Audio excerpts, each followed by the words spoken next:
வாக்காளர் பட்டியல் சிறப்பு தீவிர திருத்தமான எஸ்ஐஆர் பணிக்கு எதிராக திமுக தாக்கல் செய்த இந்த மனுவை அபராதத்துடன் தள்ளுபடி செய்ய வேண்டும் என உச்சநீதிமன்றத்தில் தேர்தல் ஆணையம் பதில் மனு தாக்கல் செஞ்சிருக்கு.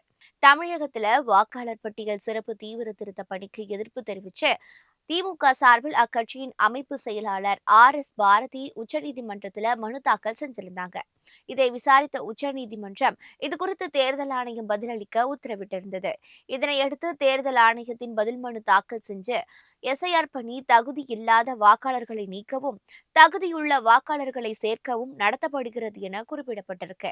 வாக்காளர் பட்டியலில் தூய்மையை நிலைநிறுத்த சுதந்திரமாக நேர்மையாக தேர்தல் நடத்த எஸ்ஐஆர் அவசியம்னு இதற்கு எதிராக திமுக தாக்கல் செய்த மனு விசாரணைக்கு தகுதியற்றதுன்னு கூறியுள்ள தேர்தல் ஆணையம் எஸ்ஐஆர் குறித்து தவறான பிரச்சாரத்தை மேற்கொள்ள திமுக மனு தாக்கல் செய்துள்ளதாகவும் குற்றம் சாட்டப்பட்டிருக்கு. திமுக தாக்கல் செய்த அந்த மனுவில் இடம்பெற்றுள்ள தகவல்கள் உண்மைக்கு புறம்பானவை என்பதால் இந்த மனுவை அபராதத்துடன் தள்ளுபடி செய்ய வேண்டும்னோ இது போன்ற மக்கள் தேர்தல் ஆணையத்தின் அரசியலமைப்பு கட்டமைப்பு குறித்து தவறான தகவல்களை பொதுமக்களிடம் பரப்புகின்றனர்னோ பதில் மனுவில் கூறப்பட்டிருக்கு.